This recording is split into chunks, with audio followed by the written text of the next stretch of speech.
Football match शुरू होने से पहले जब टेलीविजन स्क्रीन पर दोनों टीम्स की लाइनअप आती है, तो साथ में एक फॉर्मेशन भी दिखाई जाती है। किसी टीम के सामने 4-3-3 लिखा होता है, किसी के सामने 4-2-3-1 और कभी-कभी 3-5-2। हम वो ग्राफिक देखकर इमीडिएटली समझने की कोशिश करते हैं कि कौन विंगर है, कौन मिडफील्डर है, कौन स्ट्राइकर है और टीम किस शेप में खेलेगी। लेकिन इंटरेस्टिंग बात यह है कि मैच शुरू होने के कुछ ही सेकंड्स बाद वो फॉर्मेशन अक्सर वैसी दिखती ही नहीं है। जो टीम स्क्रीन पर 4-3-3 दिखाई गई थी, वो बॉल के साथ 3-5-2 जैसी शेप में अटैक कर सकती है। बॉल लूज करने के बाद वही टीम 4-4-2 में भी प्रेस कर सकती है और जब ओपोनेंट उन्हें अपने बॉक्स के पास पुश करते तो वही प्लेयर्स 5-4-1 जैसी डिफेंसिव शेप बना सकते हैं। तो फिर सवाल ये है कि अगर फॉर्मेशन मैच के अंदर बार-बार चेंज होती रहती है, तो किक ऑफ से पहले दिखाया गया 4-3-3 या 4-2-3-1 एक्चुअली बताता क्या है? सिंपल आंसर ये है कि स्टार्टिंग फॉर्मेशन गलत नहीं होती, लेकिन वो पूरी स्टोरी भी नहीं बताती। फॉर्मेशन को टीम का परमानेंट स्ट्रक्चर समझने की बजाय एक स्टार्टिंग रेफरेंस पॉइंट समझना ज्यादा सही होगा। ये हमें ब्रॉडली बताती है कि प्लेयर्स मैच की शुरुआत किस एरिया से करेंगे और बॉल के बिना उनकी बेसिक पोजीशन क्या हो सकती है। मॉडर्न फुटबॉल में टीम की रियल आइडेंटिटी सिर्फ फॉर्मेशन के नंबर से डिसाइड नहीं होती, वो डिसाइड होती है प्लेयर्स के रोल से, उनकी मूवमेंट से और मैच के अलग अलग फेजेस में टीम अपनी शेप कैसे बदलती है। फुटबॉल एक स्टैटिक गेम नहीं है। प्लेयर्स टैक्टिक बोर्ड पर बने सर्कल्स की तरह एक ही जगह खड़े नहीं रहते। बॉल मूव होती है, ओपोनेंट मूव करता है, स्पेसेस ओपन और क्लोज होती है और उसके साथ टीम का पूरा स्ट्रक्चर भी चेंज होता है। कंसेप्ट को सिंपल तरीके से समझने के लिए मान लीजिए एक टीम ऑफिशियली 4-3-3 में स्टार्ट कर रही है। 4 डिफेंडर्स, 3 मिडफील्डर और 3 अटैकर्स। जैसे ही गोलकीपर बॉल के साथ बिल्डअप स्टार्ट करते हैं, एक फुल बैक मिडफील्ड के अंदर आ सकता है, दूसरा फुल बैक थोड़ा पीछे रह सकता है, एक मिडफील्डर डिफेंडर के पास ड्रॉप कर सकता है और दोनों विंगर्स टच लाइन के पास हाई पोजीशन ले सकते हैं। सडनली वो फॉर्मेशन 4-3-3 जैसी दिख ही नहीं रही। हो सकता है पीछे 3 प्लेयर्स बिल्डअप कर रहे हों, उनके आगे 2 मिडफील्डर हो और फ्रंट लाइन में 5 प्लेयर अलग-अलग स्पेसेस ऑक्यूपाई कर रहे हों। इसीलिए 3-5-2 कहा जा सकता है, लेकिन यहाँ नंबर याद रखना इंपॉर्टेंट नहीं है। इंपॉर्टेंट ये समझना है कि टीम पिच को विड्थ और डेप्थ कैसे दे रही है। अटैक के टाइम टीम्स यूजुअली पूरे पिच को स्ट्रेच करना चाहती है। एक प्लेयर लेफ्ट साइड वाइड रहेगा, एक राइट साइड पर और बीच के प्लेयर्स डिफेंडर के बीच वाली स्पेसेस ऑक्यूपाई करेंगे। ओपोनेंट की डिफेंसिव लाइन को कॉन्स्टेंटली डिसीजन लेना पड़ता है कि किस प्लेयर को मार्क करना है, किस स्पेस को प्रोटेक्ट करना है और कहाँ गैप छोड़ना है। इसी वजह से मॉडर्न फुटबॉल में आप कभी-कभी एक फुल बैक को मिडफील्ड के सेंटर में देखते हैं। ट्रेडिशनल फुटबॉल में फुल बैक का काम मोस्टली विंग डिफेंड करना, ओवरलैप करना और क्रॉस देना होता है। लेकिन आज वही फुल बैक बॉल के साथ सेंट्रल मिडफील्डर बन सकता है, लेकिन इसका मतलब ये नहीं कि मैनेजर ने मैच के बीच में फॉर्मेशन ऑफिशियली चेंज कर दी। बस पोजीशन के टाइम प्लेयर का रोल चेंज हुआ है।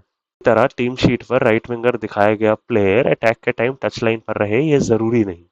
वो अंदर आकर स्ट्राइक के पास पोजीशन ले सकता है और राइट साइड की विड्थ फुल बैक प्रोवाइड कर सकता है। दूसरी टीम में बिल्कुल ऑपोजिट हो सकता है। विंगर वाइड रहेगा और फुल बैक मिडफील्ड के अंदर आ जाएगा। दोनों टीम स्टार्टिंग ग्राफिक्स में सेम 4-3-3 दिखा सकती है, लेकिन पिच पर उनका फुटबॉल बिल्कुल डिफरेंट हो सकता है। इसीलिए सिर्फ फॉर्मेशन देख के ये कहना कि दो टीम सेम सिस्टम खेल रही है ऑफन मिसलीडिंग होता है। नंबर सेम हो सकते हैं, लेकिन रोल्स, मूवमेंट और इंटेंशन कंप्लीटली डिफरेंट हो सकते हैं। अब अटैकिंग फेज को देखिए। जब एक टीम ओपोनेंट के हाफ में कंफर्टेबल पोजीशन रखती है, तो सेंटर बैक्स भी हाफ वे लाइन के पास आ जाते हैं। फुल बैक्स या तो वाइड अटैक करते हैं या मिडफील्ड के अंदर मूव करते हैं। मिडफील्ड बॉक्स के एज तक पहुंच सकते हैं और विंगर्स सेंट्रल स्कोरिंग पोजीशंस ले सकते हैं। टीम शीट पर जो प्लेयर डिफेंडर था वो मिडफील्ड में खड़ा हो सकता है, जो विंगर था वो बॉक्स के अंदर स्ट्राइकर की तरह पोजीशन ले सकता है और जो स्ट्राइकर था वो बॉल रिसीव करने के लिए मिडफील्ड में ड्रॉप कर सकता है। अगर हम सिर्फ स्टार्टिंग फॉर्मेशन को फॉलो करेंगे तो ये मूवमेंट कंफ्यूजिंग लगेगी, लेकिन अगर हम प्लेयर के रोल को देखें तो चीज सिंपल हो जाती है।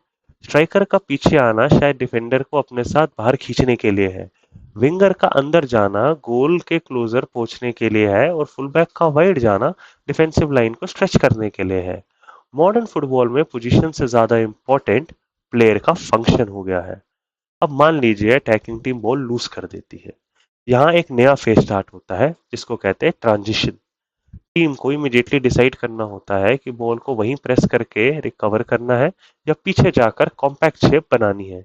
इसी एक डिसीजन के साथ फॉर्मेशन फिर से चेंज हो सकती है। जो फुल बैक कुछ सेकंड्स पहले मिडफील्ड में था उसे डिफेंसिव लाइन में रिटर्न करना पड़ेगा।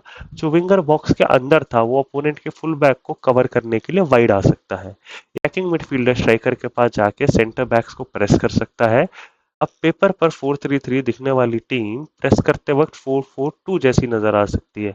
इसका कॉमन रीजन ये है कि एक मिडफील्डर प्रेस के टाइम स्ट्राइकर के साथ फ्रंट लाइन में मूव करता है और विंगर्स थोड़ा पीछे आकर मिडफील्ड लाइन बना लेते हैं।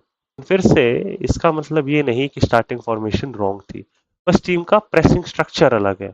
मैनेजर यूजुअली एक ही शेप में हर सिचुएशन सॉल्व नहीं करते। बिल्डअप के लिए एक स्ट्रक्चर हो सकता है, हाई प्रेस के लिए दूसरा, मिड ब्लॉक के लिए तीसरा और डीप डिफेंडिंग के लिए चौथा। इसीलिए जब कमेंटेटर्स कहते हैं कि टीम बॉल के बिना 4-4-2 में डिफेंड कर रही है, तो वो फॉर्मेशन स्टार्टिंग ग्राफिक से काफी डिफरेंट हो सकता है। डीप डिफेंडिंग में ये चेंजेस और क्लियरली दिखते हैं। मान लीजिए ओपोनेंट रिपीटेडली एक साइड से अटैक कर रहा है, विंगर अपने फुल बैक के हेल्प के लिए काफी डीप आ सकता है। कभी कभी वो इतना पीछे आ जाता है कि टीम टेम्परली बैक 5 बना लेती है। अब जो टीम शीट पर बैक 4 थी वो 5-4-1 जैसी लग सकती है। भी नंबर्स में उलझने की जरूरत नहीं है। मेन आइडिया ये है कि टीम बॉल की पोजीशन ओपोनेंट के थ्रेट और अवेलेबल स्पेस के हिसाब से एक्स्ट्रा प्रोटेक्शन क्रिएट कर रहे हैं। फुटबॉल में शेप्स फिक्स नहीं होती, शेप्स प्रॉब्लम सॉल्व करती है। अगर ओपोनेंट के पास डेंजरस विंगर है तो टीम उस साइड एक्स्ट्रा कवर क्रिएट करेगी। अगर ओपोनेंट सेंट्रल मिडफील्ड में एक्स्ट्रा प्लेयर ला रहा है तो फुल बैक अंदर आ सकता है। अगर ओपोनेंट हाई प्रेस कर रहा है तो गोलकीपर बिल्डअप में एक्स्ट्रा पासिंग ऑप्शन बन सकता है। हर मूवमेंट किसी प्रॉब्लम का आंसर होती है। गोलकीपर का रोल भी टीम की शेप को चेंज करता है। पहले गोलकीपर को मोस्टली डिफेंसिव लाइन के पीछे एक सेपरेट प्लेयर माना जाता था। मॉडर्न बिल्डअप में गोलकीपर डिफेंडर्स के साथ एक्टिवली पास करता है और प्रेसिंग टीम के अगेंस्ट एक्स्ट्रा प्लेयर क्रिएट करता है। अगर ओपोनेंट दो प्लेयर से प्रेस कर रहा है और गोलकीपर दो सेंटर बैक के साथ कंबाइन कर रहा है, तो बिल्डअप टीम के पास 3 वर्सेस 2 सिचुएशन बन सकती है। इस फेज में गोलकीपर ऑलमोस्ट एक एक्स्ट्रा आउटफील्ड प्लेयर की तरह बिहेव करता है। इसी वजह से मॉडर्न फुटबॉल को सिर्फ 4-3-3 वर्सेस 4-2-3-1 के थ्रू समझना डिफिकल्ट है। दो managers exactly same starting formation choose कर सकते हैं, लेकिन एक मैनेजर अपने फुल बैक को ओवरलैप करवा सकता है, जबकि दूसरा उन्हें मिडफील्ड के अंदर ला सकता है। एक मैनेजर स्ट्राइकर को बॉक्स में हाई रख सकता है, दूसरा उससे मिडफील्ड में ड्रॉप करा सकता है। एक टीम विंगर्स को वाइड रखेगी, दूसरी उन्हें इनसाइड फॉरवर्ड की तरह यूज करेगी। ग्राफिक सेम होगा, फुटबॉल कंप्लीटली डिफरेंट। इसका एक इंपॉर्टेंट रीजन प्लेयर प्रोफाइल भी है। मैनेजर टैक्टिक्स बोर्ड पर परफेक्ट स्ट्रक्चर बना सकता है, लेकिन वो स्ट्रक्चर्स प्लेयर की क्वालिटी के अकॉर्डिंग ही काम करेगा। अगर फुल बैक टेक्निकली स्ट्रांग है और प्रेशर के अंदर बॉल रिसीव कर सकता है, तो वो मिडफील्ड में आ सकता है। अगर विंगर 1 वर्सेस 1 में डेंजरस है, तो मैनेजर उसे वाइड स्पेस में आइसोलेट कर सकता है। अगर स्ट्राइकर लिंक अप प्ले में स्ट्रांग है, तो वो पीछे आके मिडफील्ड और अटैक दोनों को कनेक्ट कर सकता है।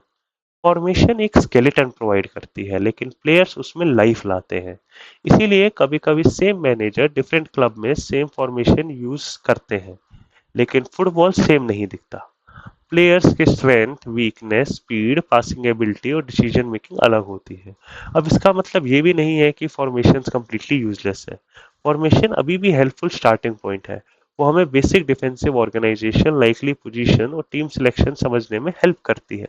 प्रॉब्लम तब होती है जब हम फॉर्मेशन को फाइनल आंसर मान लेते हैं। जैसे कोई टीम 4-3-3 में स्टार्ट करे और मैच लूज कर दे, तो सिर्फ ये कहना कि 4-3-3 वर्क नहीं किया काफी सिंपल एक्सप्लेनेशन होगा। बेटर क्वेश्चंस ये होंगे, फुल बैक पोजीशन में कहाँ जा रहे थे, विंगर्स वाइड रह रहे थे या अंदर मूव कर रहे थे, मिडफील्ड में एक्स्ट्रा प्लेयर किस टीम के पास था, प्रेस के टाइम स्ट्राइकर के साथ कौन मूव कर रहा था और बॉल लूज करने के बाद टीम के पास काउंटर अटैक स्टॉप करने के लिए इनफ प्लेस थे या नहीं। ये डिटेल्स फॉर्मेशन के नंबर से ज्यादा क्लियरली बताती है कि टीम एक्चुअली क्या करने की कोशिश कर रही थी। आज के फुटबॉल में शायद बेटर क्वेश्चन ये नहीं है कि टीम की फॉर्मेशन क्या है। बेटर क्वेश्चन ये है कि टीम बॉल के साथ किस शेप में है, बॉल के बिना किस शेप में है और एक फेज से दूसरे फेज में कितनी स्मूथली मूव कर रही है। स्ट्रॉन्ग टीम सिर्फ अच्छी अटैकिंग शेप नहीं बनाती, वो ये भी प्लान करते हैं कि अटैक फेल होने पर प्लेयर्स कहाँ होंगे। अगर टीम 5 प्लेयर्स के साथ अटैक कर रही है, तो बाकी प्लेयर्स को ऐसी पोजीशन में रहना होगा जहां से वो काउंटर अटैक कंट्रोल कर सके। इसी को ऑफन रेस्ट डिफेंस कहा जाता है। नाम थोड़ा टेक्निकल लग सकता है, लेकिन आइडिया सिंपल है। अटैक करते वक्त भी टीम को डिफेंस के बारे में सोचना पड़ता है। इसी तरह प्रेसिंग शेप का पर्पस सिर्फ ओपोनेंट की तरफ भागना नहीं होता। Player specific passing options close करते हैं, बॉल को एक साइड फोर्स करते हैं और फिर करेक्टिवली प्रेशर क्रिएट करते हैं।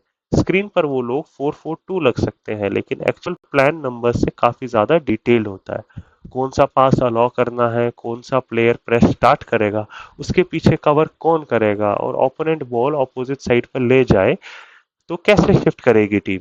ये सब चीजें सिंपल फॉर्मेशन ग्राफिक के अंदर दिखाई नहीं देती, और शायद इसी वजह से जब ये कॉन्सेप्ट समझ आ जाता है तो फुटबॉल देखना और इंटरेस्टिंग हो जाता है। आप सिर्फ बॉल को फॉलो नहीं करते, आप ये भी नोटिस करते हैं कि बॉल से दूर प्लेयर्स क्या कर रहे हैं। फुल बैक मिडफील्ड में क्यों जा रहा है, विंगर टच लाइन छोड़ के बॉक्स के अंदर क्यों आ रहा है, मिडफील्ड प्रेस के टाइम स्ट्राइकर के साथ क्यों खड़ा है और टीम अटैक करते वक्त बैक थ्री कैसे बना रही है। इन मूवमेंट्स को नोटिस करने के बाद फुटबॉल एक फिक्स फॉर्मेशन का गेम नहीं लगता, वो कॉन्स्टेंटली चेंजिंग शेप्स का गेम लगता है। तो नेक्स्ट टाइम जब मैच से पहले स्क्रीन पर 4-3-3, 4-2-3-1 या 3-5-2 दिखाई दे तो उसे इग्नोर करने की जरूरत नहीं है। बस उससे फाइनल ट्रुथ मत समझिए, वो सिर्फ स्टार्टिंग पॉइंट है। मैच के अंदर देखिए, फुल बैक्स कहाँ जा रहे हैं, विंगर्स कितने वाइड है, स्ट्राइकर पीछे आ रहा है या डिफेंसिव लाइन को पुश कर रहा है, और बॉल लूज करने के बाद टीम किस शेप में आ रही है। क्योंकि मॉडर्न फुटबॉल में एक टीम की फॉर्मेशन सिर्फ एक नंबर नहीं होती, वो हर फेस के साथ चेंज होने वाला एक लिविंग स्ट्रक्चर होता है। और इसीलिए जो फॉर्मेशन हमें किक ऑफ से पहले दिखाई जाती है, टीम की रियल फॉर्मेशन कभी सिर्फ वही नहीं होती।